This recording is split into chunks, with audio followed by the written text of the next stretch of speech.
এটা 1904 সালে নির্মিত এবং সেটাও তৈরি হয়েছিল সচিবালয় হিসেবে, যেটা বর্তমানে আধুনিক হাসপাতালের কাঠামো অনুযায়ী নয়। এবং আমাদের ইনডোর, বিভিন্ন ডিপার্টমেন্টের ইনডোর, আউটডোর, ইমার্জেন্সি রুম, ওটি এবং আইসিইউ এগুলো খুঁজে পেতে শুধু রোগীদেরই না, আমাদেরও যথেষ্ট সমস্যার সম্মুখীন হতে হয়। ভবনের বিভিন্ন অংশ ইতোমধ্যেই ঝুঁকিপূর্ণ হয়ে গিয়েছে এবং রোগীর সংখ্যা হাসপাতালের ধারণ ক্ষমতার তুলনায় অনেক বেশি। এই সমস্ত কিছুর সমাধানে একটি প্রকল্পের কথা আমরা অনেকদিন যাবৎ শুনে আসছি, যে নতুনভাবে একটি প্রকল্প তৈরি হবে যেখানে আমাদের হাসপাতাল নতুনভাবে তৈরি করা হবে, কিন্তু এর কোনো বাস্তবায়ন আমরা এখনো দেখি নাই। আজকে আমাদের হোস্টেলের যে প্রকল্প সেটা উদ্বোধন করা হলো, এজন্য আমি আপনাকে এবং সংশ্লিষ্ট সকলকে ধন্যবাদ জানাই। আমাদের হাসপাতালের ভবনটি নির্মাণের যে প্রকল্প সেটারও দ্রুত উদ্বোধন এবং বাস্তবায়নের অনুরোধ জানাচ্ছি। এবং একই সাথে আরও একটি সমস্যার কথা জানাতে চাই। আমাদের ক্লিনিক্যাল ক্লাসগুলোতে আমরা অনেক জনের একটা গ্রুপ থাকে, কিছু ক্ষেত্রে 32 জন বা এরও বেশি সংখ্যক মানুষ মিলে আমাদেরকে ওয়ার্ডে ক্লিনিক্যাল ক্লাস করতে হয়। তো আমাদের ফ্যাকাল্টি যারা আছেন তারা যথেষ্ট চেষ্টা করেন, তাদের সর্বোচ্চ চেষ্টা করেন, কিন্তু এরপরেও সার্বিক পরিস্থিতি মিলিয়ে আমাদের আগ্রহ, আমাদের মনোযোগ ধরে রাখা এবং আমাদের যে ক্লিনিক্যাল স্কিল সেটা প্রপারলি ক্লাসে শেখা, এটা আমাদের জন্য যথেষ্ট চ্যালেঞ্জিং হয়ে যায়। এই সমস্যার সমাধানে আমি মনে করি আমাদের ঢাকা মেডিকেল কলেজের আসন সংখ্যা, যেটা বর্তমানে 230 বা 240, এটা কমিয়ে 150 বা এর চেয়েও কম করা প্রয়োজন।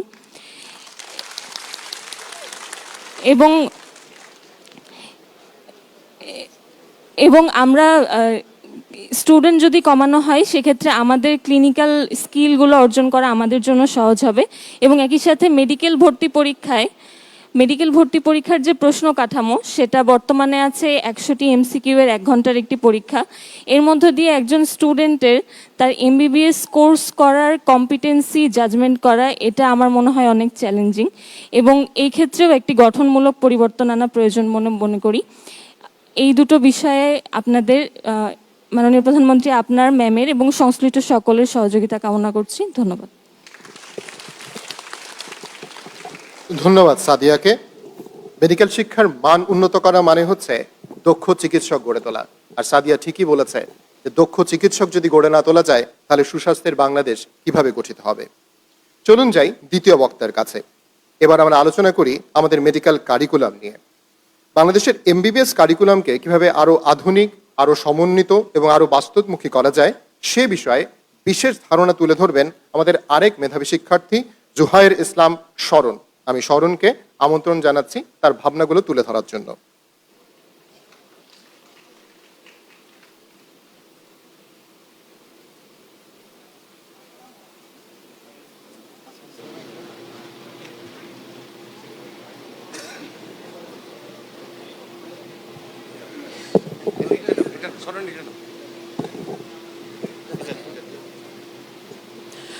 আসসালামু আলাইকুম। বৃষ্টি স্নাত প্রভাতের এই আনন্দমুখর পরিবেশে সকল গুণীজনদের মাঝে আমার কিছু ভাবনা উপস্থাপনের সুযোগ দেবার জন্য আন্তরিক কৃতজ্ঞতা জ্ঞাপন করছি। আমি জুহায়ের ইসলাম শরণ, K80 ব্যাচের একজন শিক্ষার্থী। মাননীয় প্রধানমন্ত্রী, আমাদের বর্তমান MBBS কোর্সে আমরা সাবজেক্ট বেস পড়াশোনা করে থাকি, অর্থাৎ এক এক ইয়ারে এক এক সাবজেক্ট, কিন্তু বিশ্বের উন্নত দেশগুলোতে তারা মডিউল সিস্টেম ফলো করে থাকে। এই মডিউল সিস্টেমের আওতায় প্রতিটি MBBS কোর্সকে তারা বিভিন্ন মডিউলে ভাগ করে থাকে, যেমন শুরুতেই ফাউন্ডেশন মডিউল, তারপর কার্ডিওভাস্কুলার মডিউল, রেসপিরেটরি মডিউল ইত্যাদি।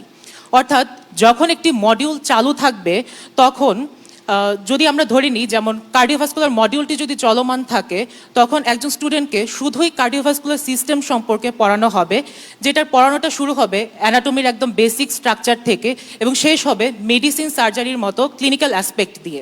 এভাবে একটি বিষয় সম্পর্কিত যখন বেসিক, প্যারাক্লিনিক্যাল এবং ক্লিনিক্যাল সাবজেক্টের একটি সুন্দর সমন্বয় ঘটে তখন পড়াটা হয়ে ওঠে আরও কার্যোপযোগী।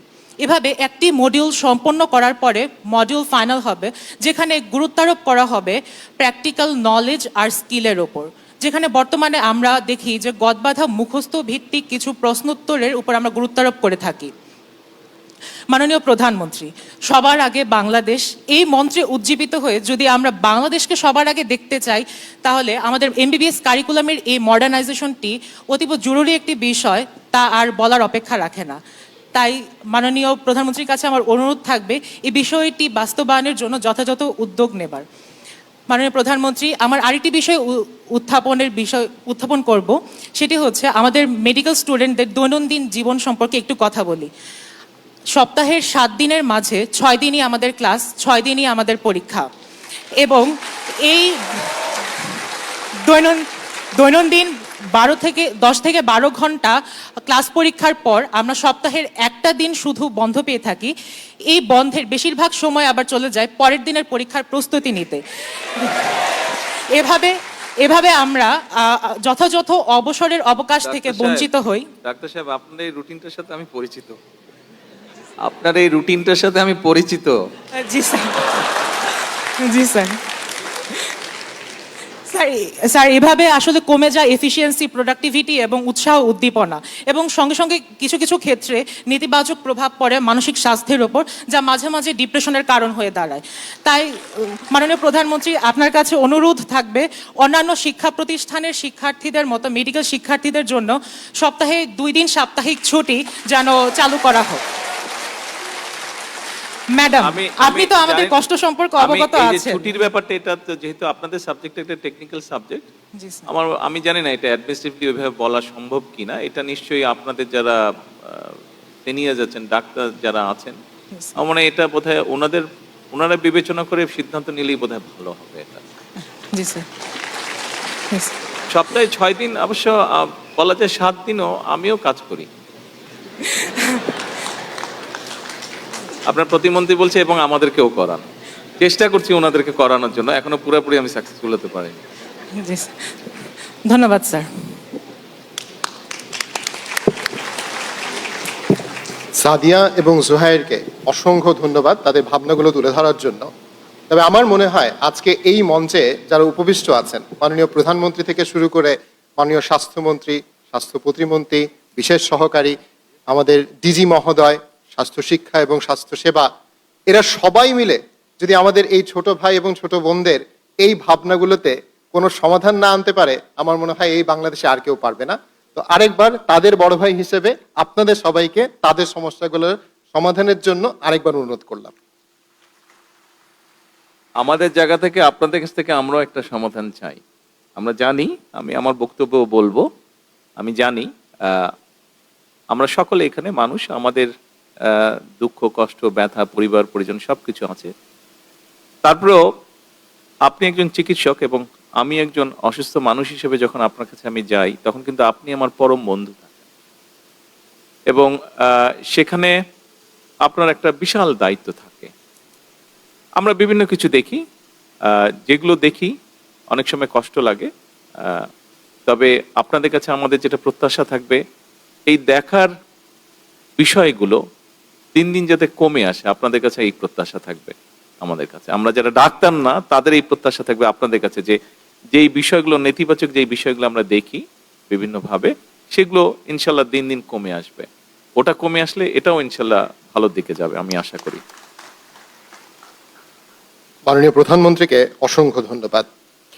মেডিকেল শিক্ষা শেষ হলেও একজন চিকিৎসকের শেখা কিন্তু শেষ হয় না, বরং শুরু হয় ইন্টার্নশিপ, যেখানে শেখাটা হয় হাসপাতালে, শেখাটা হয় রোগীর পাশে। ইন্টার্ন চিকিৎসকদের অভিজ্ঞতা, প্রত্যাশা ও ভবিষ্যৎ প্রস্তুতি নিয়ে এখন তার ভাবনাগুলো তুলে ধরবেন আরেক মেধাবী শিক্ষার্থী, ডাক্তার মোহাম্মদ রকিবুল হাসান চৌধুরী। রকিবুল, তোমাকে আমন্ত্রণ জানাচ্ছি। 81তম ডিএমসি ডে উপলক্ষে বাংলাদেশের স্বাস্থ্য ব্যবস্থার আধুনিকায়নে ডিএমসিয়ানদের ভাবনা শীর্ষক উন্মুক্ত আলোচনা সভায় মাননীয় প্রধানমন্ত্রী জনাব তারেক রহমান এমপি এবং আমাদের শ্রদ্ধেয় সিনিয়র প্রখ্যাত কার্ডিওলজিস্ট ডাক্তার জোবাইদুর রহমানকে আমাদের মাঝে পেয়ে আমরা ঢাকা মেডিকেল কলেজ পরিবার অত্যন্ত উচ্ছ্বসিত। আমি doctor Mohammad Rakibul Hasan Chowdhury Simon, Dhaka medical কলেজের K76 ব্যাচের একজন স্টুডেন্ট ছিলাম। সদ্য আমার ইন্টার্নশিপ শেষ করেছি। মাননীয় প্রধানমন্ত্রী বাংলাদেশে প্রতি বছর 10,000 জন নতুন ডাক্তার স্বাস্থ্যক্ষেত্রে আসছে, আমিও তাদের মধ্যে একজন। আমি একজন নতুন ডাক্তার, সদ্য ইন্টার্নশিপ শেষ করেছি। ইন্টার্নশিপের অভিজ্ঞতা থেকে যদি বলতে চাই, ঢাকা মেডিকেল কলেজে ইন্টার্নশিপ করা অত্যন্ত একটি সৌভাগ্যের ব্যাপার, অনেক কিছুই আমরা শিখেছি। কিন্তু এর বাইরেও আমি বলতে চাই যে আমাদের ঢাকা মেডিকেল কলেজে অনেক পোস্ট গ্রাজুয়েট ট্রেনির সংখ্যা অনেক বেশি হওয়ার কারণে অনেক সময় আমরা ইন্টার্নরা কাজ করার সুযোগটা যথাযথভাবে পাই না। তো আমাদের ইন্টার্নদের কাজ করার সুযোগটা যথাযথভাবে আরও যাতে বাড়ানো যায়, আরও যাতে আমরা শিখতে পারি, এই ব্যাপারে আপনার একটু সহযোগিতা কামনা করছি। কেন পান না, কি কারণে? আমাদের পোস্ট গ্রাজুয়েট ট্রেনির সংখ্যা অনেক বেশি, আমাদের ওয়ার্ডগুলোতে পোস্ট গ্রাজুয়েট ট্রেনির সংখ্যা অনেক বেশি। তাহলে এটা সলিউশনটা কি? এটা সলিউশন হচ্ছে ইন্টার্নদের প্রতি আরেকটু বেশি ফোকাস দিতে হবে এবং এদের কাজ করার সুযোগটা আরেকটু বাড়াতে হবে। কে করবে এটা?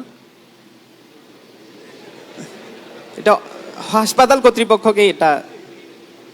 ভাই আমি তো হাসপাতাল কর্তৃপক্ষ না। সলিউশনটা আপনাদের কাছেই আছে, আপনাদেরকেই বসে সলিউশনটা বের করতে হবে, তাই না? জি স্যার। তাই তো নাকি? জি স্যার। আমি তো তাই বুঝলাম। জি স্যার। ধন্যবাদ।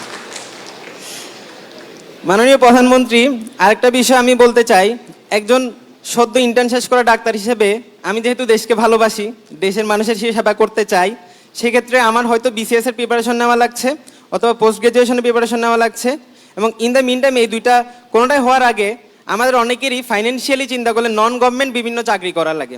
এখন এইসব নন গভর্নমেন্ট চাকরির ক্ষেত্রে আমাদের কর্মপরিবেশ, কর্মঘণ্টা, ভাতা কোনোটাই তেমন সন্তোষজনক না। আমি নিজেও অনেক জায়গায় নন গভর্নমেন্ট চাকরির জন্য গিয়েছি এবং ওনারা যেই ভাতা এবং কর্মঘণ্টা অফার করেছে এটা খুবই শোচনীয় ছিল। বিশ্বের অনেক দেশেই নন গভর্নমেন্ট চাকরির ক্ষেত্রে ডাক্তারদের ন্যূনতম ভাতা, কর্মঘণ্টা এইসব নিয়ে সরকারি নীতিমালা রয়েছে। তো আমরা চাচ্ছি আমাদের দেশে এরকম একটি সরকারি নীতিমালা আসুক, যাতে আমরা সম্মানের সাথে আমাদের কাজগুলো করতে পারি, আমাদের সার্ভিসটা মানুষজনকে দিতে পারি। নিশ্চয়ই নিশ্চয়ই আপনার সার্ভিসে দিতে পারবেন। তবে আপনি যেই সমস্যাটার কথা বললেন, এখানে আপনারা অনেকেই আছেন দেশের বাইরে কাজ করেছেন। আমার একটা কম বেশি মানে দেখার অভিজ্ঞতা হয়েছে কিছুটা, অল্প একটু। সেটা হচ্ছে ইউকের ব্যাপারে। আপনি যেই স্টেজের কথা বললেন যে আপনাদের ইন্টার্ন করার পরে আপনাদের যেই সমস্যাটা, অর্থনৈতিক যে সমস্যা, এটা বোধহয় অনেক দেশে আছে। ইভেন ইউকেতেও আমি দেখেছি ইন্টার্ন ডাক্তার যারা আছে তাদের এই যে কয়দিন পরে পরেই তারা বলে আমাদের বেতন বাড়াতে হবে বা এই করতে হবে। এটা আসলে আপনি শুধু ডাক্তারদের ক্ষেত্রেই নয়, এটা বোধহয় সব পেশার ক্ষেত্রেই হয়। প্রথম শুরুতেই এই সমস্যাটা একটু থাকে। এই যুদ্ধটা কোনোভাবে আপনি যুদ্ধ করে উতরে গেলে বাকিটা তো আরামসে চলবে। তো সেই জন্য আসেন, এটাকে আমরা অ্যাড্রেস করব অবশ্যই, হয়তো একটু সময় লাগবে, ততদিন পর্যন্ত একটু কষ্ট হয়তো করতে হবে। ধন্যবাদ। ধন্যবাদ মাননীয় প্রধানমন্ত্রী। মাননীয় প্রধানমন্ত্রী, আমি আরেকটা বিষয় বলতে চাচ্ছিলাম। পোস্ট গ্রাজুয়েট ট্রেনি যারা আছে ওদের বেতন ভাতা বৃদ্ধির ব্যাপারে সরকার ইতিমধ্যে ইতিবাচক পদক্ষেপ নিয়েছে, এটার জন্য ধন্যবাদ। আমরা দ্রুত বাস্তবায়ন চাই। ইন্টার্নদেরও বেতন ভাতা বৃদ্ধির ব্যাপারে সরকার ইতিবাচক। কিন্তু আমার কথাটা হচ্ছে যে আমরা প্রায়ই শুনি যে আমাদের অনেক পদ ফাঁকা রয়েছে জেলায়, উপজেলায়, অনেক ডাক্তার দরকার। কিন্তু বিষয়টা হচ্ছে যে বিসিএস স্বাস্থ্য ক্যাডারে সুপারিশ হওয়ার পর গ্যাজেট হয়ে চাকরিতে জয়েন করার মাঝখানে একটা লম্বা সময় আমাদের বসে থাকতে হচ্ছে।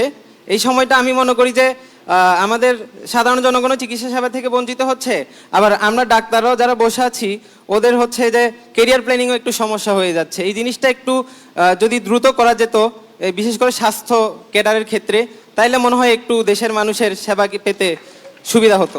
মাননীয় প্রধানমন্ত্রী, আপনার এটা নোট করা হলো, এটা দেখব কিভাবে টাইমটাকে শর্ট করা যায়। ধন্যবাদ মাননীয় প্রধানমন্ত্রী। ধন্যবাদ রকিবুলকে। এবার আমরা পরবর্তী বক্তার দিকে যাই। আমরা এবার ডাক্তার থেকে রোগীর দিকে তাকাই। একজন রোগী কোথায় যাবেন, কখন যাবেন, কোন চিকিৎসকের কাছে সেবা নেবেন, এই প্রশ্নগুলোর সঠিক উত্তর একটা ভালো স্বাস্থ্য নীতির, একটা ভালো স্বাস্থ্য ব্যবস্থার প্রধান ভিত্তি। কার্যকর রেফারেল ব্যবস্থা না থাকলে ছোট ছোট সমস্যাও বড় হাসপাতালের জন্য বড় বড় চাপ তৈরি করে, আর তখন জটিল রোগীরা না পায় সময়, না পায় মনোযোগ।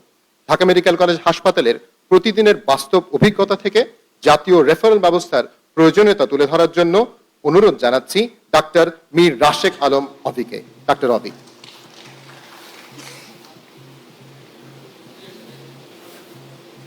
রনি, আপনার হাতের ডান। বিসমিল্লাহির রহমানির রহিম। আমাদের সকলের প্রিয় ডিএমসির গর্ব ডাক্তার জুবাইদুর রহমান, মাননীয় প্রধানমন্ত্রী জনাব তারেক রহমান, মাননীয় স্বাস্থ্যমন্ত্রী ও প্রতিমন্ত্রী মহোদয়, সম্মানিত শিক্ষকবৃন্দ, উপস্থিত অতিবৃন্দ, আসসালামু আলাইকুম। আমি ডাক্তার মীর রাশেক আলম অভি, K61 ব্যাচের প্রাক্তন ছাত্র, বর্তমানে সহকারী অধ্যাপক ও আবাসিক সার্জন হিসেবে ঢাকা মেডিকেলে কাজ করছি। আমার প্রতিদিনের বাস্তব অভিজ্ঞতাকে আমি কয়েকটি বিষয় তুলে ধরতে চাই। আমার সার্জারি আউটডোরে গত 7 এবং 8 জুলাইয়ের যদি আমি চিত্রটি বলি, 7 জুলাই 2026-এ 419 জন এবং 8 জুলাই 2026-এ 385 জন রোগী বহির্বিভাগে চিকিৎসা গ্রহণ করেন। এছাড়া আমার আউটডোরে গড়ে প্রায় 150 জন রোগীর ড্রেসিং হয় এবং 12 থেকে 15টি ছোট অপারেশন হয়ে থাকে। এর জন্য আমার মেডিকেল অফিসার রয়েছে মাত্র 5 জন। তারা সকাল 8টা থেকে 2:30 পর্যন্ত এই অমানসিক সেবাটা দিয়ে থাকেন। অর্থাৎ আমরা যদি একটু অঙ্ক করে দেখি, একটি রোগীর জন্য একজন মেডিকেল অফিসার সময় বরাদ্দ পান 4 মিনিট 48 সেকেন্ড। এই স্বল্প সময়ের মধ্যে চিকিৎসককে রোগীর বিস্তারিত ইতিহাস গ্রহণ করতে হয়, শারীরিক পরীক্ষা নিরীক্ষা করতে হয়, পূর্ববর্তী রিপোর্টসমূহ দেখতে হয়, নতুন পরীক্ষা নিরীক্ষার কোনো চিন্তা করতে হয়, সেটা লিখতে হয়, প্রেসক্রিপশন করতে হয় এবং স্বল্প সময়ে রোগীকে এবং রোগীর লোককে কাউন্সিলিংও পর্যন্ত করতে হয় এবং যদি রোগীর ভর্তির প্রয়োজন পড়ে তাকে ভর্তির ডিসিশন পর্যন্ত দিতে হয়, যেটি বাস্তবে আসলে একটি মানবিক এবং স্বাস্থ্য সেবা দেওয়ার জন্য বলা যায় প্রায় অসম্ভব। এর কারণে রোগী যেমন প্রত্যাশিত সময় ও মনোযোগ থেকে বঞ্চিত হন, চিকিৎসকও কিন্তু চিকিৎসা প্রদানে স্বাচ্ছন্দ্য বোধ করেন না। বাস্তবতা হলো এই রোগীদেরকে আরেকটি বড় ঝক্কি পেরিয়ে আমার কাছে আসতে হয়। সকালে তারা একটি টিকিট কাটার জন্য লাইন ধরেন 7টা থেকে 8টা থেকে ডাক্তার দেখেন, টিকিটটি কাটার পর আবার ডাক্তারের রুমের সামনে থাকে, আবার লাইন ধরতে হয়। বারে বারে লাইন ধরার পর রোগীকে ডাক্তারের সম্মুখীন হতে হয়। এছাড়া যে কোনো রোগী আমাদের ডাক্তারদের কাছে সরাসরি গ্রাম পর্যায় থেকে কিন্তু টিকিট কেটে আমার কাছে চলে আসতে পারেন। এটা সরাসরি টিকিট কাটতে পারেন, অনলাইন টিকিট কেটেও কিন্তু। আমার একটা প্রশ্ন আপনার কাছে, এই যে বললেন সরাসরি এই 700 রোগী, 2 দিনে প্রায় 700-750 রোগী, স্যার 700 রোগীর মধ্যে হয়তো দেখা যাবে অন্তত half of them were from outside Dhaka, তাই না?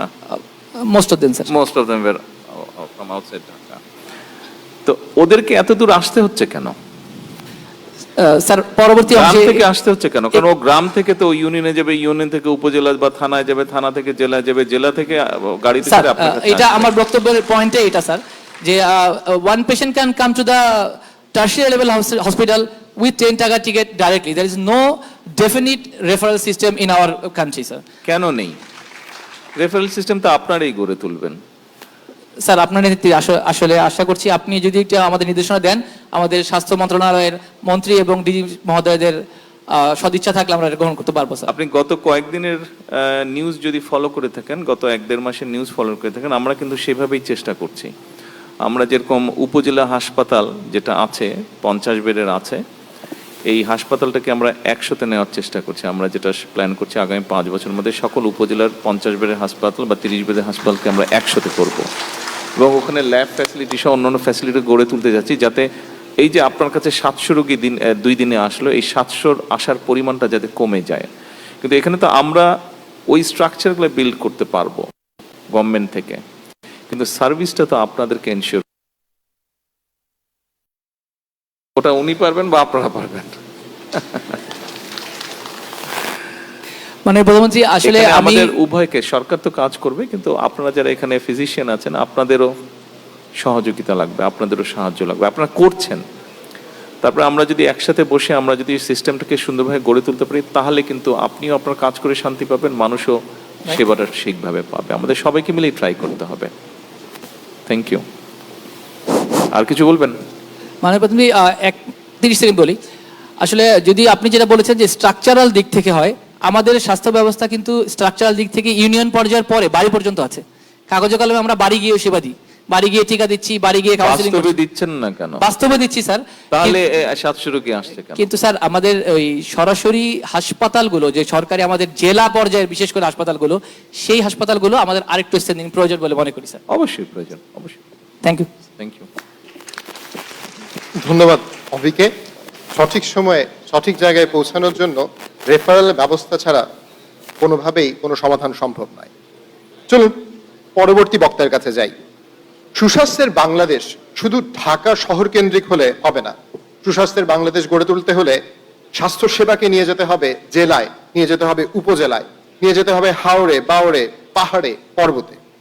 কিন্তু বাস্তবতা হলো আমাদের উপজেলা হাসপাতালে চিকিৎসক এবং মেডিকেল টেকনোলজিস্টদের তীব্র সংকট রয়েছে। যন্ত্রপাতি আছে, জনবল নাই, পোস্ট আছে, মানুষ নাই। মাঠ পর্যায়ের সেই বাস্তবতা তুলে ধরার জন্য সুনামগঞ্জের প্রত্যন্ত উপজেলা শাল্লার উপজেলা স্বাস্থ্য ও পরিবার কল্যাণ ডাক্তার সাহেব কর্মকর্তাকে একটু ইন্টারাপ্ট করে, আমি একটু আগে যে শুনলাম, লাস্ট যে বক্তব্য শুনলাম, যার রেফারেল সিস্টেম যেটা বললো, এটা কি ওই যে ইউকে তে যে জিপি সিস্টেম আছে ওই টাইপের তো কিছু? এটা তো ভাই আপনাদেরকে করতে হবে। আর এই জিনিসটা আপনাদেরকে যদি আপনারা একমাত্র, আমি আমার কাছে যেটা ধারণা বুঝি, যেটা আমি, আপনারা যদি, আমরা গভর্নমেন্ট থেকে পলিটিশিয়ানরা আমরা রেডি আছে, কিন্তু এটা তো আপনাদেরকে এগ্রি করতে হবে করার জন্য। আপনাদেরকে এগ্রি করতে হবে, বিশেষ করে বড় ডাক্তার যারা আছেন আপনাদেরকে এগ্রি করতে হবে যে হ্যাঁ আমরা রেফারেল সিস্টেমে যাব। আমি বলতে চাচ্ছিলাম না কথাটা, বাট এখন না বলেও থাকতে পারলাম না এটা এই সিস্টেমটা। এবং স্বাভাবিকভাবে ভোটের জন্য আমি যদি গ্রামে যেতে পারি, তাহলে চিকিৎসা দেওয়ার জন্য পবিত্র দায়িত্ব হিসেবে আপনি কেন উপজেলা বা ইউনিয়ন পর্যায়ে যাবেন না, তাই না? ধন্যবাদ মাননীয় প্রধানমন্ত্রীকে। আমার মনে হয় যে আমরা ধীরে ধীরে ওই জায়গায় যেতে পারি যেন টারশিয়ারি হাসপাতালের বহির্বিভাগে রেফারেল ছাড়া রোগী যেন না দেখা হয়, এবং এই ব্যাপারে হয়তো আমরা একটা নীতিগত সিদ্ধান্তে পৌঁছাতে পারি। তো উপজেলা স্বাস্থ্য কমপ্লেক্স শাল্লার মতো একটা অত্যন্ত দুর্গম এলাকার পরিস্থিতি নিয়ে আসছে ডক্টর দেবব্রত আইচ মজুমদার। ডাক্তার দেবব্রত। শুভ সকাল সবাইকে। আজকে আমাদের মধ্যে মাননীয় প্রধানমন্ত্রী জনাব তারেক রহমান এমপি এবং আমাদের ঢাকা মেডিকেল কলেজের কৃতি ছাত্রী K43 ব্যাচের আমাদের সবার প্রিয় ডাক্তার জুবাইদা রহমান ম্যাডাম আমাদের মাঝে উপস্থিত আছেন। এই জন্য আসলে আমরা অত্যন্ত গর্বিত এবং আনন্দিত বোধ করছি। প্রথমে আমি মাননীয় প্রধানমন্ত্রীকে ধন্যবাদ জানাতে চাই। তিনি এবং তার দলের বিশেষ উদ্যোগে অত্যন্ত কম সময়ের মধ্যে আমাদের প্রতিটা উপজেলাতে আনসার মোতায়েন করা হয়েছে। তো এটা একটা অনেক বড় একটা ব্যাপার এবং আমরা মনে করি এটা একটা যুগান্তকারী সিদ্ধান্ত ছিল। এটা প্রায় 1-1.5 মাস আগে আমরা এটা ব্যবস্থা। জি স্যার, এবং এটা এত দ্রুত হয়েছে এটা আসলে আমরা কল্পনা করি নাই আর কি। 3 দিনের মাথায় হয়েছে। হ্যাঁ স্যার। তো এই জন্য সবাই আসলে আমাদের স্বাস্থ্যখাতে যারা উপরে যারা আছেন সিনিয়র সবাই আসলে এটা ধন্যবাদ পাবার মতো একটা কাজ হয়েছে আর কি। তো আমি ডাক্তার দেবব্রত আইচ মজুমদার, ডিএমসি বেচ K61। আমি নিউক্লিয়ার মেডিসিনে এমডি ডিগ্রি সম্পন্ন করার পর এখন বর্তমানে সুনামগঞ্জের শাল্লায় উপজেলা health and family planning officer হিসেবে কর্মরত আছি। আমি দুইটা বিষয়ে একটু ফোকাস দিতে চাই বা আপনাদের কাছে একটু তুলে ধরতে চাই। প্রথম কথা হচ্ছে জনবল সংকট, এটা সবাই মোটামুটি জানে, কিন্তু অনেকে যেটা জানে না সেটা হলো আমাদের টেকনোলজিস্টের খুবই অভাব। বিশেষ করে উপজেলা পর্যায়ে প্রান্তিক পর্যায়ে টেকনোলজিস্ট নাই দেখে, যেমন আমার শালার কথাই বলি, আমার এখানে এক্সরে এবং প্যাথোলজি ল্যাব আছে কিন্তু আমি টেকনোলজিস্ট নাই দেখে চালাতে পারছি না। তো সেক্ষেত্রে আসলে আমাদের যারা সেবা গ্রহীতা বা যারা হচ্ছে পেশেন্ট তারা কিন্তু আসলে পূর্ণ সেবাটা পাচ্ছে না। এটা একটা বিশাল একটা রেফারেল যেটা আগে নিয়ে কথা হচ্ছিল যে এটাও রেফারেল একটা কারণ। আপনার এই যে টেকনোলজি যে এই যে যারা দরকার ল্যাবের লোকজন, এই ব্যাপারে আমরা অলরেডি কিন্তু সিদ্ধান্ত নিয়েছি। আমরা এই ব্যাপারে আমরা ডেভেলপ করে, মন্ত্রী সাহেব বলেন না কি করেছি, কি স্টেপ নিয়েছি বলেন, আমাকে না ওনাকে। যে সম্মানিত ডাক্তার, আপনারা জানেন যে আমরা 1 লক্ষ স্বাস্থ্যকর্মী নিয়োগ করতে যাচ্ছি, যার মধ্যে 80% হবে মহিলা। আমি আসতেছি এই 80% মহিলার মধ্যে আমরা বিভিন্ন টেকনিশিয়ান আমরা এর মধ্যে পর্যাপ্ত পরিমাণ রিক্রুট করতে যাচ্ছি। আগামী মাসে তার অ্যাডভার্টাইজমেন্ট হবে। আপনারা জেনে আরও খুশি হবেন যে আমরা প্যাথোলজিক্যাল ল্যাবটাকে we are going to extend it up to the upazila level under the advice of our honourable prime minister. সেটার জন্য আমরা কাজ শুরু করেছি। আমাদের যে ইকুইপমেন্টস ইম্পোর্টে আমরা যাচ্ছি, এগুলি আমরা ইম্পোর্টে যাচ্ছি, এটা আমাদের উপজেলা লেভেল পর্যন্ত পৌঁছে দেবো। এমনকি কিডনি ডায়ালাইসিস 10 বেড আমরা করতে যাচ্ছি উপজেলা লেভেল পর্যন্ত আগামী 5 বছরের ভিতরে। অনেক ধন্যবাদ স্যারকে, অনেক ধন্যবাদ। আমি একটু আপনার আরো স্পেসিফিক বাকি আছে, কোশ্চেন আর একটু একটু বাকি অ্যাড করি। আছে। আপনি তো মেডিকেল টেকনোলজিসদের ইস্যুটা এনেছেন। আমরা ইতিমধ্যে সিদ্ধান্ত নিয়েছি প্রত্যেক উপজেলায় অতি দ্রুতই আমরা 2 জন করে মেডিকেল টেকনোলজিস্ট পৌঁছে দেবো ইনশাআল্লাহ। স্যার থ্যাংক ইউ স্যার, অনেক ধন্যবাদ আমাদের সবার পক্ষ থেকে। স্যার তবে এটা যদি একবার নিয়োগ না দিয়ে, মানে যদি হচ্ছে কিছু বছর অন্তর অন্তর যদি দেওয়া হতো, তাহলে হয়তো বা স্যার এটা মনে হয় একটু ভালো হতো। মানে প্রথমবার তো দেওয়া হলো, কিন্তু অনেক সময় দেখা যায় যে অনেকদিন পর নিয়োগ হলে স্যার এর মধ্যে রিটায়ার হয়ে যায় অথবা অন্যান্য সমস্যা এটা তৈরি হয়। continuous process, জি এটা স্যার, চলতে এটা থাকবে। যদি হয় আর কি স্যার, একটা সুনির্দিষ্ট নীতিমালার মাধ্যমে আর সেটাই কি। হবে, নর্মাল নিয়মে এটা হবে। অ্যাপয়েন্ট হবে, তার একটা লিমিট থাকবে, ওই লিমিটে শেষ হয়ে গেলে নতুন লোক আসবে, ওখানে নতুন ট্রেন হবে, আসবে। এটা কন্টিনিউয়াস প্রসেস। জি স্যার, এটা একবার শুরু হয়ে গেলে চলতে থাকবে এটা। Sir thank you sir. Sir আমার দ্বিতীয় আরেকটা যেহেতু আমি হচ্ছে দুর্গম এলাকায় কাজ করছি, তো আমাদের যে দুর্গম ভাতা বা আমার যেমন আমার এখানে যেটা হাওড় ভাতা সেটা আসলে খুবই নগণ্য। দেখা যায় যে আমাদের ডাক্তারদের জন্য হচ্ছে ভাতা হচ্ছে 4,400 টাকা, নার্সদের জন্য 3,200 টাকা, আর হলো হেলথ অ্যাসিস্ট্যান্ট যারা আছে তারা মাত্র 1,860 টাকা পায়। এখন যেমন আমার এলাকায় এখন যাতায়াত কষ্ট করতে তো হয়। করলেন, আরো কয়েকদিন একটু কষ্ট করেন, দেশের অবস্থাটা একটু ভালো হোক, ইনশাল্লাহ আমরা পারবো। জি স্যার। স্যার স্যার এইখানে স্যার দেশের অবস্থাটা যদি একটু স্যার ভালো হোক, দেশের অবস্থাটা একটু, অর্থনৈতিক অবস্থা ভালো হোক, যারা আরো ডিপ্রাইভ শ্রেণীর মানুষ আছে তাদেরকে আরো একটু বেটার অবস্থানে আনি আমরা, ইনশাল্লাহ আপনাদেরটাও ভালো স্যার হবে। Thank you sir. স্যার আরেকটা কথা একটু দেবব্রতকে অসংখ্য ধন্যবাদ। আমাদের পরবর্তী ইয়েতে চলে যাই। আমরা চেষ্টা করব এই ধরনের আলোচনা যেন আবার আমরা একসময় করতে পারি।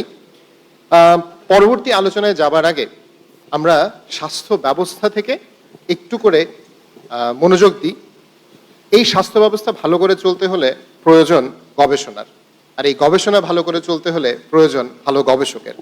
আমাদের মাঝে আজ উপস্থিত আছেন ঢাকা মেডিকেল কলেজের K42 ব্যাচের গর্বিত ছাত্র, একজন গর্বিত অ্যালামনাই, সাবেক ছাত্রনেতা, ঢাকা মেডিকেল কলেজ ছাত্র সংসদের 90-এর প্রথম নির্বাচিত ভিপি এবং আমাদের সবার প্রিয় ববি ভাই। সময়ের পরিক্রমায় তিনি নিজেকে একজন আন্তর্জাতিকভাবে স্বীকৃত স্বাস্থ্য সমাজ বিজ্ঞানী হিসেবে প্রতিষ্ঠিত করেছেন। বর্তমানে ICDDRB-তে সিনিয়র সায়েন্টিস্ট হিসেবে দায়িত্ব পালন করছেন। তাই সুস্বাস্থ্যের বাংলাদেশ গঠনে গবেষণার গুরুত্ব, বর্তমান চ্যালেঞ্জ এবং ভবিষ্যৎ সম্ভাবনা সম্পর্কে তার মূল্যবান ধারণা প্রকাশ করার জন্য ববি ভাইকে অনুরোধ জানাচ্ছি। ডক্টর শরফুল ইসলাম খান, ববি। ধন্যবাদ এহসান।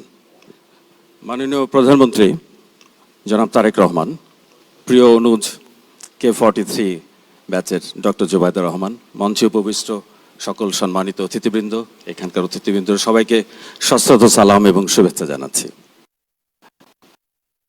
মাননীয় প্রধানমন্ত্রী, আমি এখানে দাঁড়িয়ে আজকে কিছুটা আবেগ আপ্লুত। আপনি শুনেছেন 1991 সালে বেগম খালেদা জিয়া এই মিলন অডিটোরিয়ামে ভিত্তিপ্রস্তর স্থাপন করেছিলেন। আমি ওনার পাশে ছিলাম, সেই সময় আমি ছাত্র সংসদের ভিপি ছিলাম। বিগত 35 বছরে এই অডিটোরিয়ামে আমি আসতে পারিনি। আমি আজকে আনন্দিত এই কারণে যে আজকে আমি আপনার সামনে দাঁড়িয়ে এই মিলন অডিটোরিয়ামে কথা বলতে পারছি। মাননীয় প্রধানমন্ত্রী, গত 17 বছরে আপনি নিজের অজান্তেই একজন গবেষকে পরিণত হয়েছেন, শুধু রাষ্ট্রনায়ক নন। কারণ আপনি এক্সটেন্সিভ লিটারেচার রিভিউ করেছেন, ডকুমেন্টেশন রিভিউ করেছেন বাংলাদেশ সম্বন্ধে, স্বাস্থ্য ব্যবস্থাই শুধু নয়, সারা দেশে বিভিন্ন ব্যবস্থা নিয়ে। আপনি ইনফর্মাল ডিসকাশন করেছেন, আপনি অনলাইনে ফোকাস গ্রুপ ডিসকাশন করেছেন, এর একটিতে আমি উপস্থিত ছিলাম। এই কারণে গত নির্বাচনে বিএনপি যে ইস্তেহার দিয়েছিল সেটি একটি এভিডেন্স বেসড নির্বাচনী ইস্তেহার, যা অতীতে কখনো হয়নি। এবং সেই কারণেই এই ইস্তেহারের কথাগুলো, স্বাস্থ্য নিয়ে যে কথাগুলো, সেগুলো মানুষের হৃদয়কে স্পর্শ করেছে এবং এই ইস্তেহারের বাস্তবায়নের প্রক্রিয়া শুরু হয়েছে। আমি যদি স্বাস্থ্য গবেষণা বিষয়ে যাই, আপনি জানেন যে স্বাস্থ্য গবেষণায় যে ফান্ডিং সেটা খুবই অপ্রতুল, এবং যে কাউকে প্রশ্ন করলে হয়তো প্রথম অন্তরায় হিসাবে এটিকে দেখা হবে। কিন্তু যেভাবে স্বাস্থ্য বাজেট বেড়েছে, আমি মনে করি এই অন্তরায় দূর করা সম্ভব এবং নিশ্চয়ই আপনি সেদিকে লক্ষ্য রাখবেন। কিন্তু আপনার দৃষ্টি আকর্ষণ করছি, বিকজ টাকা থাকলেই সব কিছুর সমস্যার সমাধান হয় না। অতীতে এই অল্প টাকার ভেতরেও টাকা খরচ করা সম্ভব হয়নি, এই টাকার ভেতরেও লোপাট হয়েছে। সুতরাং স্বাস্থ্য গবেষণায় টাকা বাড়লে যে সমস্যার সমাধান হবে সেটা নয়, কারণ সমস্যা আরো গভীরে। সেটা কোথায়? সেটা সিস্টেমিক প্রবলেমে। দেখেন, ঢাকা মেডিকেল কলেজের একজন শিক্ষক যখন ডাক্তার হিসাবে বের হন, তার পক্ষে কোনোভাবেই রিসার্চ সম্বন্ধে জানা সম্ভব হয় না। সে যখন পোস্ট গ্রাজুয়েশনে যান, সেখানেও রিসার্চ সম্বন্ধে তারা ঠিকমতো জানতে পারেন না। তাদের থিসিস, MD MS কোর্সের যে থিসিস, সেই সময় কিছুটা জানেন। আসলে এই প্রক্রিয়াটিতে আমাদের রিসার্চ স্কিলড এবং ম্যান পাওয়ারের খুবই অভাব রয়েছে। রিসার্চ লিটারেসির খুব অভাব রয়েছে। সুতরাং রিসার্চ ফান্ডিংয়ের পাশাপাশি আমি যদি আমার হিউম্যান রিসোর্সকে ঠিক করতে না পারি, আমি যদি রিসার্চার তৈরি করতে না পারি, তাহলে আমার গবেষণা হবে না। মাননীয় প্রধানমন্ত্রী, আমি আপনার আরেকটি দৃষ্টি আকর্ষণ করছি। আমরা আইসিটিভিতে অনেক রিসার্চ করি, রিসার্চ করলেই সব সমস্যার সমাধান হয় না। কারণ যে জায়গাটিতে সবচেয়ে বড় সমস্যা, সেটি হচ্ছে রিসার্চের যে গবেষণার ফলাফল, সেই ফলাফলকে আমরা পলিসি ট্রান্সলেশনে নিয়ে যেতে পারছি কিনা, এবং সেখানে বাংলাদেশে ব্যাপক গ্যাপ রয়েছে। সুতরাং সেই জায়গাটিতে আমাদের কাজ করতে হবে। এবং আজকে যে সমস্ত রিফর্মের কথা বলা হচ্ছে, এই রিফর্মগুলো আমাদের হৃদয়কে স্পর্শ করেছে। কিন্তু আমি অনুরোধ করব, যে কোনো রিফর্মের আগে এগুলোর পাইলটিং করতে হবে, ইমপ্লিমেন্টেশন রিসার্চ করতে হবে, খুব স্বল্প সময়ের মধ্যেই সম্ভব, এবং সেইটার উপরে ভিত্তি করে আমাদের হেলথ পলিসি রিফর্ম, আমাদের ন্যাশনাল স্কেল আপ সব কিছু। আমি আমার বক্তব্য দীর্ঘায়িত করব না।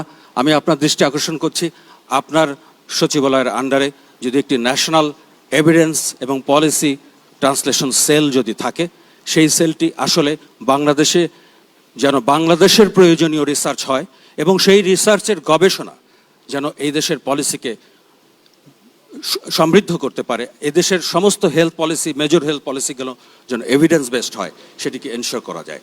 আপনার সামনে দাঁড়িয়ে আজকে এই প্রত্যাশাই ব্যক্ত করব যে বাংলাদেশ হবে সাউথ এশিয়ার ভেতরে এভিডেন্স বেসড হেলথ সিস্টেমস। এবং আপনার স্লোগানের সাথে তাল মিলিয়ে বলতে চাই, সবার আগে বাংলাদেশ, সবার আগে সুস্বাস্থ্যের বাংলাদেশ। ধন্যবাদ আপনাকে। আপনি যেটা বললেন, আপনি তো আমাদের ম্যানিফেস্টো তৈরির সময় আপনি ছিলেন, ওই টিমের মধ্যে আপনি কাজ করেছেন, একজন মেম্বারও ছিলেন আপনি। আমরা যেগুলো বলেছিলাম, এই কাজগুলো আপনি জানেন যে এটা তো আর হুট করে করার মতন কাজ না, এটা টাইম লাগে। আপনার যে সাবজেক্ট আপনি মেনশন করলেন, এটা সময় লাগে। এবং definitely health minister, state minister, secretary, ওনাদেরকে অন্য কাজগুলো দেখতে হচ্ছে। এই পার্টিকুলার এই বিষয়টা যেটা আপনি মেনশন করেছেন, ওটা আমার যতটুকু ধারণা আছে, আমি মাঝে মাঝে আমাকে উনি আপডেট দেন, ডক্টর জিয়া বোধহয় এটা নিয়ে কাজ করছেন। তো আমরা আশা করি, যেটা আমরা বলেছিলাম, ইনশাল্লাহ একটা সময় তো আমরা সেই পর্যায়ে যেতেই পারবো। আমরা শুরু করি, আপনি যেটা সমস্যাটা বললেন, এটা আমরা শুরু করি, আমরা চাইছি শুরু করতে। এটা আমি আপনার সাথে সম্পূর্ণ একমত, আমরা এটা রিসার্চের বিষয়টা শুরু করতে চাইছি আমরা। ধন্যবাদ। আর অন্য যেটা বললেন, অ্যাডমিনিস্ট্রেটিভ যেটা বললেন, সেই বিষয়টা আমি আলাপ করে দেখব, সম্ভব হলে সেটা আমরা করব। Thank you. ধন্যবাদ। আমি বিএমআরসির ব্যাপারে শুধু একটা ব্যাপারে অ্যাড করি, ডক্টর ববির যে প্রশ্ন। কিছুদিন আগেই এখানে বিএমআরসি চেয়ারম্যান আছেন, এখানে বিএমআরসি ডিরেক্টর আছেন, এবং চেয়ারম্যান এবং ডিরেক্টর আমরা সবাই ছিলাম। মাননীয় প্রধানমন্ত্রীর সাথে এই বিষয় নিয়ে কথা হয়েছে। সেখানে আমরা জানতে পেরেছি যে বর্তমানে বিএমআরসির বার্ষিক বাজেট মাত্র 20,000 কোটি, না 21 কোটি টাকা, মাত্র 21 কোটি টাকা। তো ওখানে মাননীয় প্রধানমন্ত্রী নির্দেশ দিয়েছেন বিএমআরসি সক্ষমতা বৃদ্ধির জন্য কি পরিকল্পনা করা যায়, এবং তার জন্য বাজেট কি হবে, এইটা যাতে হেলথ আমাদের মিনিস্ট্রির কাছে বিএমআরসি সাবমিট করে, এইটা একটা। সো মাননীয় প্রধানমন্ত্রী অলরেডি নির্দেশ দিয়ে দিয়েছেন। আর মেডিকেল কলেজের ছাত্রদেরকে রিসার্চে ইনক্লুড করার জন্য এই নিয়েও আমাদের কথা হয়েছে যে আমরা চাচ্ছি তৃতীয় বর্ষ থেকে প্রত্যেকটা ছাত্রকে একটা করে সাবজেক্ট তারা ঠিক করে নেবে, তাদের টিচারদের সাথে আলাপ করে, যে তারা তাদের গবেষণার বিষয়টা ঠিক করে নেবে, এবং সেই ছাত্রকে বিএমআরসির মাধ্যমে একটা ছোট সিড মানি তাকে প্রদান করা হবে। এবং 5th ইয়ারে যখন এই ছাত্র যাবে, তখন একটা ডিসার্টেশন রিপোর্ট সে জমা দেবে, এবং এটা জমা না দিলে পরে সে ওই ফাইনাল পরীক্ষা দিতে পারবে না। আমরা যদি এই প্রক্রিয়াটা চালু করতে পারি, তাহলে ডক্টর ববি যে প্রস্তাব করেছেন এই রিসার্চের বীজটা ছাত্রদের মধ্যে বপন করে দেওয়া এবং পরে পলিসি ট্রান্সলেশন করা, অনেক বেশি এইটা ত্বরান্বিত হবে। Thank you. এই প্রসেসটার সাথে কি আপনারা মোটামুটি এগ্রি করেন, যেটা বললেন ডক্টর জিয়া? এটি কি আমাদেরকে ভালো আউটপুট দেবে? ওকে, তাহলে আমরা আগাবো ওইদিকে। ধন্যবাদ। স্বাস্থ্য ব্যবস্থা শেষ পর্যন্ত এই রিসার্চের প্রশ্নেই আমি, যেহেতু একাডেমিক্যালি আমার প্রফেশন বা ক্যারিয়ার ছিল মেডিকেল রিসার্চ দীর্ঘদিন, তো আমরা দায়িত্ব নেওয়ার পরই আমি যেটা চেষ্টা করেছি, আমাদের বেশ কয়েকটা already existing national research institute আছে, যেমন নিপসম, যেমন আইডিসিআর, এবং ইন্টারন্যাশনালি বিখ্যাত আইসিডিডিআরবি। এটাও আসলে একটা ইন্টারন্যাশনাল রিসার্চ অর্গানাইজেশন, যেটা আমরা বাংলাদেশ হোস্ট করি। তো এই 3টে প্রতিষ্ঠানের সঙ্গে আমরা এনগেজ করেছি, এবং আমরা আশা করছি এই নতুন বাজেটে এই প্রতিষ্ঠানগুলোকে যেমন স্ট্রেনথেন করা প্রয়োজন, পাশাপাশি আজকে ডক্টর শরীফুল ইসলাম খান ববি, যিনি একজন ক্যারিয়ার রিসার্চার, আইসিডিডিআরবির সিনিয়র রিসার্চার, আমাদেরকে আরেকটা জেনারেশনকে তৈরি করতে হবে, এবং যাদের অনেকেই হয়তো আজকে যারা ডিএমসির ছাত্র এবং ইয়াং ডক্টর তারা আসতে পারবেন, এবং আমরা সেই ফ্যাসিলিটিস, সেই সাপোর্টিভ এনভায়রনমেন্টটা তৈরি করব যাতে আমরা একটা জেনারেশন অফ নিউ রিসার্চার তৈরি করতে পারি, যারা আমাদের হেলথ সিস্টেমে আমরা যা বাস্তবায়ন করব সেটার অপারেশনাল রিসার্চ করে, মনিটরিং ইভ্যালুয়েশন করে আমাদেরকে ফিডব্যাক দিতে পারবেন যে আমাদের পলিসি এবং প্রোগ্রাম প্রতিনিয়ত কতটুকু আগাচ্ছে এবং কিভাবে ফাইন টিউন করা যায়। সুতরাং আমাদের সরকারের এ ব্যাপারে স্বাস্থ্য খাতে যে কাজগুলো আমরা করছি, রিসার্চ ক্যাপাসিটি বিল্ডিং আমাদের একটা প্রায়োরিটি হিসেবে আমরা নিয়েছি এবং আমরা ইতিমধ্যেই সেটার কাজ করছি। আপনাদের সহযোগিতা নিয়ে ইনশাল্লাহ আমরা এক্ষেত্রে আরো ভালো কাজ করতে পারবো বিশ্বাস করি। Thank you. ধন্যবাদ। আমরা আশ্বস্ত হলাম স্বাস্থ্য গবেষণা নিঃসন্দেহে এগিয়ে যাবে। একজন জনপ্রতিনিধির কাজ হচ্ছে জনগণের চাহিদাকে বোঝা, সেই চাহিদাকে নীতিতে পরিণত করা, সেই নীতিকে কার্যকর বাস্তবতা। Very difficult job. এ কারণেই আমাদের মাত্র 300 জন জনপ্রতিনিধি। এই ভূমিকাটা নিয়ে কথা বলার জন্য যে একজন জনপ্রতিনিধি আমাদের সুস্বাস্থ্যের বাংলাদেশের যে একটা মহারূপকল্প আছে সেইটার বাস্তবায়নে কিভাবে সাহায্য করতে পারে এবং মাননীয় প্রধানমন্ত্রী এবং এই ক্যাবিনেটের কাছে কি ধরনের সহায়তা আশা করতে পারে, তাই জন্য শুনবো ডক্টর মোসলেউদ্দিন ফরিদ এমপির কাছ থেকে, এরপরে শুনবো ডক্টর মাহবুবুর রহমান রিটন এমপির কাছ থেকে। প্রথমেই আমন্ত্রণ জানাচ্ছি ডক্টর মোসলেউদ্দিন ফরিদ। আমি তো ভাবলাম আজকে আপনারা বলবেন কিভাবে আপনারা সরকারকে এবং দেশকে সহায়তা করবেন, উল্টা আপনারা চাইছেন তো। স্যার দুইটাই স্যার, জনপ্রতিনিধি এবং। আচ্ছা ঠিক আছে, তাহলে শোনা যেতে পারে। মাননীয় প্রধানমন্ত্রী, সম্মানিত উপস্থিতি, আমার মনে হয় আমি এদিক ফেস করব। আমি 1989 সালে আমি K-37 ইংল্যান্ড চলে যাই, আর 89 সাল থেকে কাজ আমি রিলিজ পেয়েছি এই বছর 31শে মার্চ। তা এতদিন ছিলাম 3 দশকের বেশি একটা উন্নত বিশ্বের স্বাস্থ্য ব্যবস্থায় কাজ করা, এবং শেষ 10 বছর সেখানে নেতৃত্ব দেওয়ার সুযোগ হয়েছে। সেটা আমাকে আজকে 4 মিনিটে বলতে বলা হয়েছে, চেষ্টা করব, জানি না ইনসাফ হবে কিনা। গত বছর 14,000 কোটি টাকা ফেরত গিয়েছে। এবছর আমাদের সরকার দ্বিগুণ করেছেন বাজেট। অতএব আমি মনে করি অর্থের কোনো কমতি নাই এখানে। সমস্যা হচ্ছে যেটা এসে গিয়েছে পরিকল্পনা, বাস্তবায়ন এবং কোঅর্ডিনেশনের। 80,000 পদ খালি আছে। গত বছর বেতন থেকে 2,000 কোটি টাকা ফেরত গিয়েছে জনবল তৈরি করতে, কিন্তু লক্ষ লক্ষ যুবক এখানে বেকার আছেন, শিক্ষিত যুবক। পরিকল্পিতভাবে জনবল তৈরি করতে সময় লাগবে এবং কিন্তু এখন যে জনবল আছেন, যদি স্টেক হোল্ডারদের সাথে, অনেকের সাথে আমি কথা বলেছি যেহেতু আমি এলাকায় অনেক সময় দেই, যদি তাদের কি সমস্যা এবং কি ব্যবস্থা হলে, কি সমাধান হলে তারা এলাকায় যে থাকবেন, এবং তাহলে কিন্তু আমাদের জনবল সমস্যার সমাধান করা যেতে পারে। এবং আমরা যদি উপজেলাতে যদি ভালো স্বাস্থ্য দিতে পারি, সবার জন্য স্বাস্থ্য, যেটা আমাদের SDG 3-র গোল আছে 2030, তাহলে কিন্তু আমাদের যে টার্সিয়ারি সেন্টারে প্রেশার আসবে না, সেখানে যারা আছেন তারা ভালো সেবা দিতে পারবেন। এবং আমাদের রেফারেল সিস্টেমটা, যেটার কথা হয়েছে, মাননীয় প্রধানমন্ত্রী বলেছেন, ইউকেতে আমরা দেখেছি রেফারেল সিস্টেমটা করতে পারলে যাতে সর্দি কাশি রোগী আমাদের প্রফেসররা না দেখেন, তাহলে কিন্তু তারা এখানে ডাক্তারদেরকে যাতে ট্রেন করতে সুযোগ পাবেন। গবেষণার কথা বলা হয়েছে, অবশ্যই গবেষণার প্রয়োজন আছে। 22-23 সালে 100 কোটি টাকা বাজেট ছিল যেটা বলেছেন, সেটাও কিন্তু ব্যবহৃত হয়নি। গত বছর NHS বাজেট থেকে 30,000 কোটি টাকা গবেষণায় খরচ করা হয়েছে, আর শিক্ষা এবং অন্যান্য খাত থেকে 3 লক্ষ কোটি টাকা। আমাদের সাথে কিন্তু ইউকের হেলথ সিস্টেমের অনেক সমন্বয় আছে, সিমিলারিটি আছে। আমরা যদি একটা এই যে বাজেটের পার্ট হয়ে যেতে পারি এবং এই গবেষণার পার্ট হয়ে যেতে পারি, এবং সেই গবেষণার থেকে যে শিক্ষা, সেটাকে যদি আমরা আমাদের দেশে বাস্তবায়িত করতে পারি, তাহলে কিন্তু অনেক সমস্যার সমাধান করা যেতে পারে। 5টা, আমি আমার সময় কম, 5টা আমি শুধু বুলেট পয়েন্ট বলবো। একটা হলো যে বিকেন্দ্রীকরণ, ফাউন্ডেশন ট্রাস্ট করা হয়েছে, অনেকেই হয়তো ইংল্যান্ডের সিস্টেমের সাথে জানেন।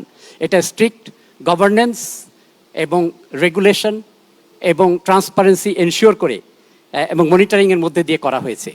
অনেককে ফাউন্ডেশন ট্রাস্ট হতে 2-3 বছর লেগেছে, আবার তারা যদি মান রাখতে না পারেন তাদেরকে কিন্তু ফাউন্ডেশন ট্রাস্ট থেকে সরিয়ে দেওয়া হয়েছে। দ্বিতীয় হলো যে আমাদের ডাক্তার নাই, কিন্তু আমাদের ডাক্তারদেরকে দিয়ে ম্যানেজমেন্ট করা হচ্ছে। এনএইচএস বা বিশ্বের অনেক বড় বড় দেশের যেখানে উন্নত স্বাস্থ্য ব্যবস্থা আছে, সেখানে কিন্তু নন মেডিকেল লোকদেরকে ট্রেন করে তাদেরকে দিয়ে ম্যানেজমেন্ট করানো হয়। তৃতীয় হলো পেমেন্ট ফর সার্ভিস, এবং চতুর্থ যেটা মাননীয় প্রধানমন্ত্রী প্রায় বলেন, পিপিপি, প্রাইভেট পাবলিক পার্টনারশিপ। আর সবচেয়ে আরেকটা পঞ্চম যেটা আমি বলি, যে স্বাস্থ্য মন্ত্রণালয় এবং সমাজসেবা মন্ত্রণালয় কিন্তু আমার মনে আছে 7 বছর আগে একসাথে করে দেওয়া হয়েছে। আমি শেষ করে ফেলছি যে মূল সমস্যা হলো কিন্তু একটা সংগঠনের হলো জনবল।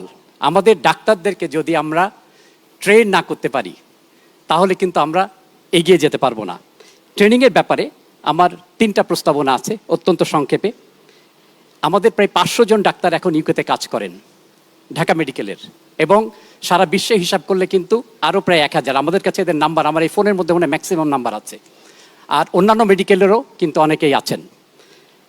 এখানে পাইলটের কথা বলা হয়েছে। আমরা যখন জুলাই যে 24-এর পরে যখন তৎকালীন সরকার বললেন যে 5000 রোগীকে বিদেশে নিয়ে যাওয়া হবে, তখন কিন্তু আমরা যোগাযোগ করলাম, বললাম যে আপনারা বিদেশে পাঠালে তো শুধু যে অর্থের প্রয়োজন তা তো নয়, তখন অর্থ দিতে চেয়েছেন, কিন্তু আমরা বলেছিলাম যে মডার্ন যে মেডিকেল ম্যানেজমেন্ট তার একটা পার্ট হলো কেয়ার ক্লোজার টু হোম। মানুষ যদি আত্মীয় স্বজনের কাছে থেকে চিকিৎসা পায় তাহলে কিন্তু তাদের সুস্থতা তাড়াতাড়ি হয়। এবং সবশেষে হলো যে আমরা যদি ওখান থেকে ডাক্তার নিয়ে আসতে পারি তাহলে কিন্তু এখানে কমপ্লেক্স অপারেশন, তাহলে কিন্তু সেটা তারা ফার্স্ট হ্যান্ড দেখতে পারবেন। আমরা 25 জন ডাক্তার এখানে এসেছিলেন, ডক্টর মুস্তাফিজ অনেক হেল্প করছেন এবং 2 ডিজি আছেন, অনেক সমস্যা ছিল তারা কিন্তু অনেক হেল্প করেছেন। এবং এই 25 জন কিন্তু সাকসেসফুলি এখানে উই হ্যাড সাম হার্ডলস, যেমন একবার নিউরোসার্জন একজন এসে 1 সপ্তাহ বসেছিল হাসপাতালে, অ্যাক্সেস পায় নাই, চলে গেল।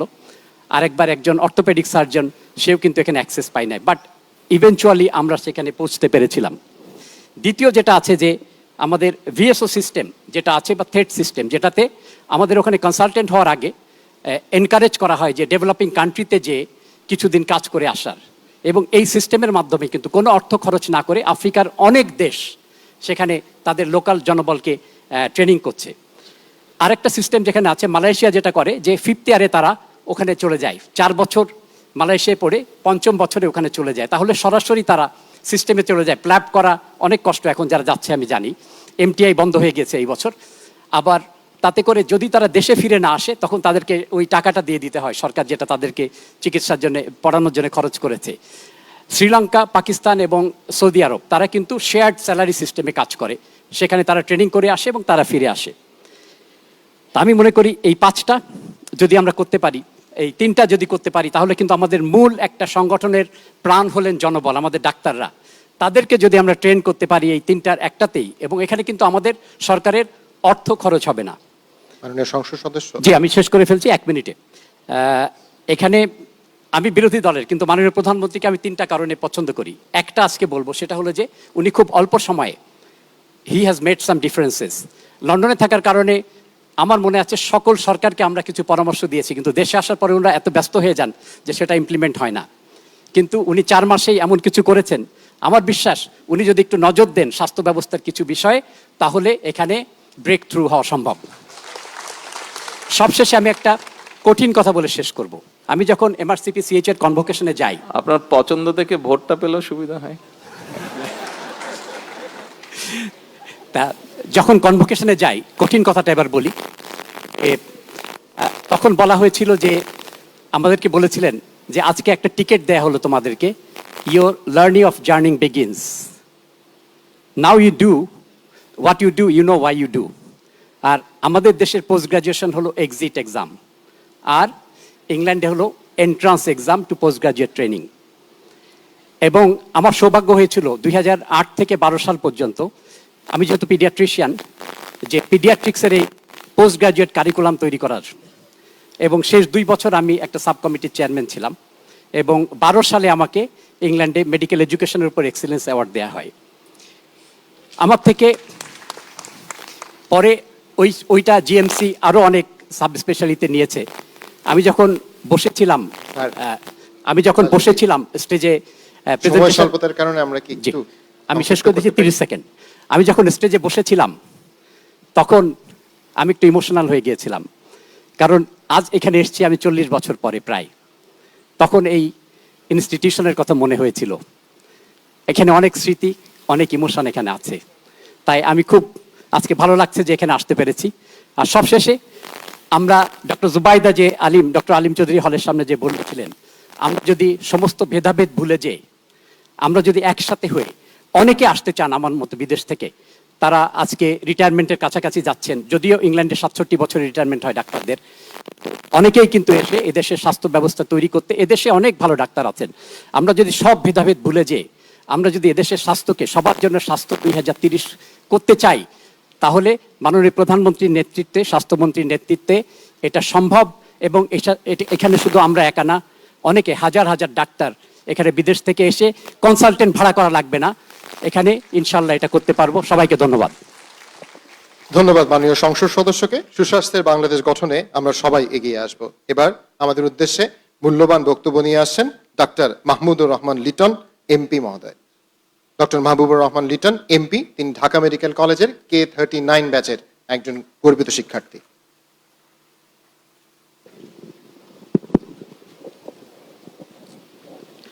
বিসমিল্লাহির রহমানির রহিম। মাননীয় প্রধানমন্ত্রী, প্রধান অতিথি এবং বিশেষ অতিথি, pride of DMC doctor Zubaida Rahman and others, member of cabinet ministers and parliament members, সচিব সহ উপস্থিত যারা আছেন, এবং আমার অ্যালামনাই সহ ঢাকা মেডিকেল কলেজের সবাইকে সালাম, আসসালামু আলাইকুম।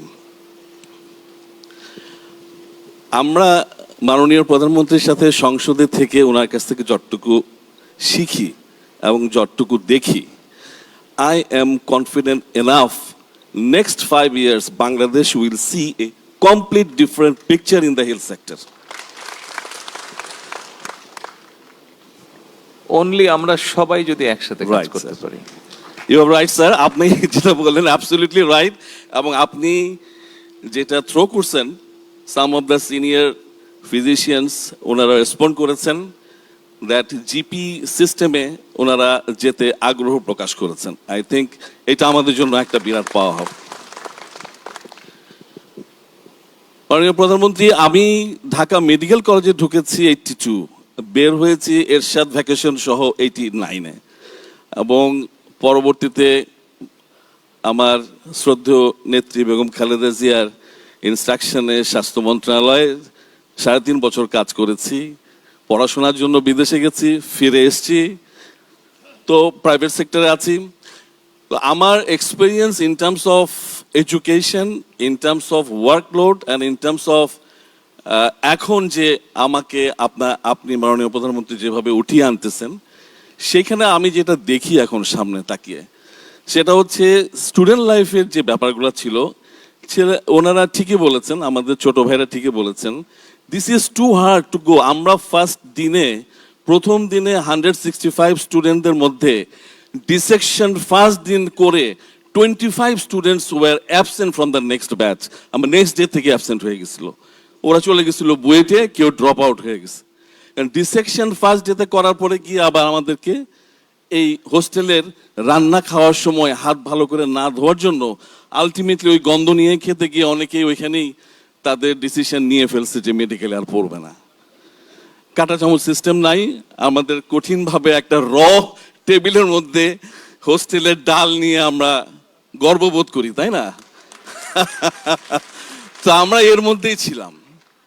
তো এখন স্টুডেন্ট লাইফের ওদের এই যে লোড, they are very much correct. আমি এইটা মেডিকেল এডুকেশনকে রিকোয়েস্ট করব। I think Suman is the এডুকেশনের ডিজি, সেও ফেস করছে এগুলা। হি মাস্ট ফর্মুলেট আউট যে এদের 6 দিনের ক্লাস 5 দিনে করা যায় কিভাবে। It's a not only popular demand, they deserve it because যে পড়াশোনা, একটা গ্রেস অ্যানাটমি বইয়ের ব্যাপারটাই তো আসলে অনেক বড় ব্যাপার, ঠিক না? তো আমরা ওইটি তো চিন্তা করতে পারি। তো এইটা একটা জিনিস। আরেকটা হচ্ছে যে আমরা ক্লিনিক্যাল সাইডে যখন হসপিটালে যাই, মাননীয় প্রধানমন্ত্রী, ওরা দে আর কারেক্ট। আগে কিন্তু আমাদের সময় পোস্ট গ্রাজুয়েশনে এত স্টুডেন্ট ছিল না, এত কোর্সও ছিল না। এখন medical college has got a number of courses post গ্রাজুয়েশনে। ন্যাচুরালি ইন্টার্ন ডক্টর যারা শিখবে বেসিক জায়গায়, they are compromised in education, right? তো ওইটা আমার মনে হয় আপনি যদি সেইভাবে বলা থাকে, specially doctor Zubaida is here, উনি যদি এটাকে একটু দেখেন যে তাহলে কিভাবে ব্যালেন্স আনা যায় in between post graduate and the junior intern doctor, এদের মধ্যে, যাতে করে রোগী দেখার ক্ষেত্রে, বিকজ ঢাকা মেডিকেল কলেজের গ্র্যাজুয়েটরা আমরা খুবই প্রাউড ফিল করি যে আমরা অন্য যে কোনো মেডিকেল কলেজ থেকে সবচেয়ে বেশি পেশেন্ট আমরা দেখতে পারি, রাইট? আমরা এটা প্রাউড ফিল করি।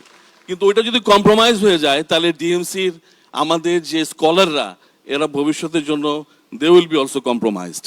তো আমি রিকোয়েস্ট করব ওই জায়গাটাতে যেন একটু নজর দেওয়া হয়। আমাদের সময় ইন্টার্ন ছিল না, আমাদের সময় ছিল ইন সার্ভিস। আমরা পাশ করার পরে জানতাম যে আমাদের চাকরি নিশ্চিত, বিসিএস দিতে হবে না। ইন সার্ভিস ছিল।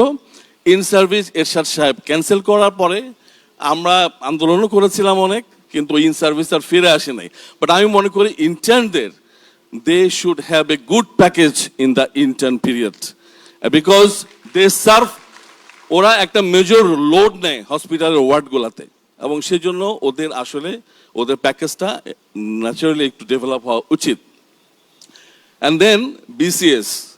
এখন আমি মাননীয় প্রধানমন্ত্রী, আমরা এমপি হয়েছি আপনার সাথে কাজ করতে গিয়ে, আপনার কাছ থেকে শিক্ষা নিতে গিয়ে, যখন আমরা হসপিটাল ম্যানেজমেন্ট কমিটিতে যাই, আমার উপজেলার হসপিটাল ম্যানেজমেন্ট কমিটি ত্রিশাল, এইখানে গিয়ে দেখি যে এইটার যে অবস্থাটা, সে একটা ভালো, ধরেন ঢাকা মেডিকেল কলেজে গ্র্যাজুয়েট, এখন তো থানা অ্যাডমিনিস্ট্রেটর, অথচ তাকে আলটিমেটলি ইনস্ট্রাকশন রিসিভ করতে হয় ফ্রম অ্যাডমিনিস্ট্রেশন, ইউনো কি বলতেছে, ইভেন এসি ল্যান্ড তো, এবং তাদের যানবাহনের কোনো সীমা নাই, তারা তো ফাজরতে ওঠে। আমাদের বেচারা হেলথ অ্যাডমিনিস্ট্রেটররা, they don't have any car at the moment. তো এই যে সিচুয়েশন, এটা সাংঘাতিকভাবে বৈষম্যমূলক। তো আমরা প্রথমেই ধাক্কা খাই উপজেলা লেভেলে গিয়ে, যখন দেখি ডাক্তাররা এত পড়াশোনা করে, এত চাপে, যারা ডাক্তারিতে ব্যর্থ হয়ে বিসিএস দিয়ে এখন অফিসার হয়ে যায়, ওনারা দে রুল দ্য হোল অ্যাডমিনিস্ট্রেশন। এইটা একটা বেসিক জায়গা। এই জায়গাটা মাননীয় প্রধানমন্ত্রী আপনি দয়া করে একটু মাথায় নেবেন। I also request doctor Zubaida Rahman এই জিনিসটার ব্যাপারে। সেকেন্ড অ্যান্ড ফাইনাল স্টেজে আমি যেটা বলতে চাই, সময় নিব না, সেটা হচ্ছে যে এজ, মানে ওই যে বলতেছিলেন ইউকে ডক্টর, আমাদের মাননীয় সংসদ সদস্য, ইউকেতে এজ হচ্ছে 67, 65, আমরা তো বোধহয় 58, 59-এ আমরা চলে যাই। 59 এখন আমাদের জন্য কোনো বয়স না। আপনি জানেন যে আমাদের গড় আয়ু বেড়ে গেছে। আমার মনে হয় স্পেশালি ডক্টরদের বেলায়, বিকজ দে আর স্পেশালিস্ট, ডক্টরদের বেলায় যদি এই জিনিসটা একটু চিন্তা করতে পারতেন খুব ভালো হতো, বিকজ তারা আরো ভালো সার্ভিস দিতে পারতো। ফাইনালি আমরা জানি আপনার মাথায় কি আছে হেলথ সম্পর্কে, বিকজ আমাদের একটু সুযোগ হয়েছে ইন্টারাকশন করার। Yes she as well. তো আমরা জানি যে কি আছে, এবং ঘরের মধ্যে আপনার যিনি আছেন, উনি যদি এটা ইনিশিয়েটিভ নেয়, I am more than sure যে আমি যে মুখে বললাম, শুধু মুখে না, আপনি যে না, আমি বলেছি যে আপনি বললেন আমার মাথায় হেলথ সম্পর্কে কি আছে। আমার মাথার মধ্যে হেলথ নাই, আমার মাথার মধ্যে উনি আছে।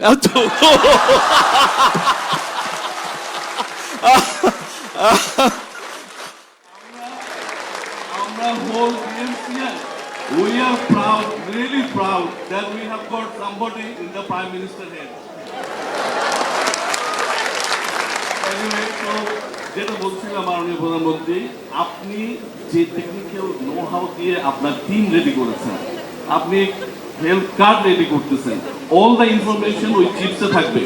আপনি যেভাবে আগাচ্ছেন আমরা জানি, হয়তো অনেকেই জানে না, আমরা জানি যে আপনি কিভাবে আগাচ্ছেন।